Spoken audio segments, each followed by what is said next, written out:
పాపన్న సర్వాయి పాపన్న అన్న మాయన్న మరి సిద్దిపేట రాయా అన్న పాపన్న సర్వాయి పాపన్న అన్న మాయన్న మరి సిద్దిపేట రాయా సర్దార్ సర్వాయి పాపన్న సర్దార్ సర్వాయి పాపన్న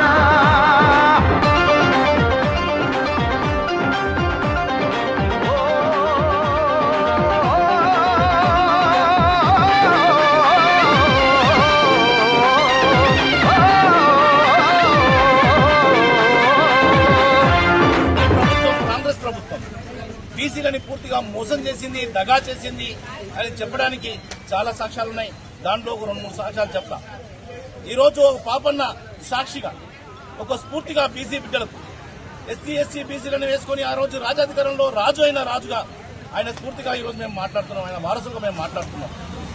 ఈ కాంగ్రెస్ ప్రభుత్వం, ఈ రేవంత్ రెడ్డి గారు ఆ రోజు 42% రిజర్వేషన్స్ ఇస్తాను, బీసీలకు 100 కోట్లు బడ్జెట్ పెడతాను, మీ అందరికీ కూడా నిరుద్యోగులకు ఉద్యోగాలకు జాబ్ క్యాలెండర్ ని ఇస్తాను అని చెప్పి మోసం చేసి 2.5 సంవత్సరాలు అవుతుంది. ఈ రోజు వరకు కూడా ఏ ఒక్కటి కూడా అమలు చేయలేదు. మొన్నటి బడ్జెట్ లో కూడా బీసీలను పూర్తిగా విస్మరించినాడు అనే చెప్పాలి.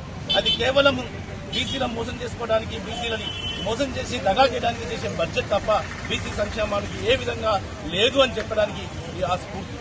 ఈ రోజు రేవంత్ రెడ్డి మొత్తం చెప్తున్నాం, 42% రిజర్వేషన్స్ ఇస్తానని చెప్పినావు, మాట తప్పినావు. 100 కోట్లు బడ్జెట్ ఇస్తాను, మీ సంక్షేమ నిధులు విడుదల చేస్తానని చెప్పి మరోసారి మోసం చేసినావు. నిరుద్యోగులకు ఉద్యోగ క్యాలెండర్ ఓపెన్ ఇస్తానని చెప్పి మరోసారి మోసం చేసినావు. రేపు జీహెచ్ఎంసీ ఎలక్షన్ లో, మొన్నటి సర్పంచ్ ఎలక్షన్ లో కూడా వారందరూ కూడా మీకు తగిన బుద్ధి చెప్పినారు.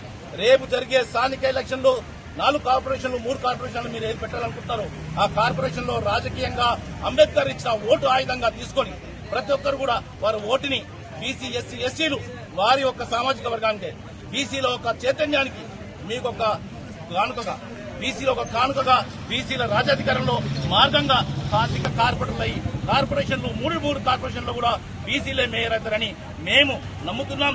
ఆ స్ఫూర్తిని కింది స్థాయి దాకా బీసీలను చైతన్యం చేస్తాం. రేపు రోజున జరిగే ఎలక్షన్ లో మీకు ఇచ్చే పెద్ద కానుక 3 కార్పొరేషన్లో బీసీలు ఇస్తారు. మీరు మోసం చేసినారు.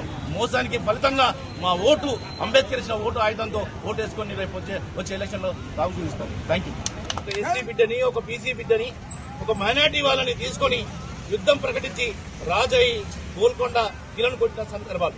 ఆ స్ఫూర్తి మరోసారి తెలంగాణ ప్రాంతంలో మా బీసీ ఎస్సీలకు ఆ స్ఫూర్తితో ముందుకు పోతాం. ఆ స్ఫూర్తినే మేము వారసులుగా, సర్దార్ పాపన్న వారసులుగా మా అందరం కూడా ఒక సాగల ఐలమ్మ స్ఫూర్తిగా ముందుకు తీసుకెళ్తామని చెప్పడం. ఆ స్ఫూర్తిగా ఈ రోజు ప్రభుత్వాలు, ముఖ్యంగా ఈ రేవంత్ రెడ్డి ప్రభుత్వం, ముఖ్యంగా ఈ కాంగ్రెస్ ప్రభుత్వం బీసీలని మోసం చేసింది. ఈ బడ్జెట్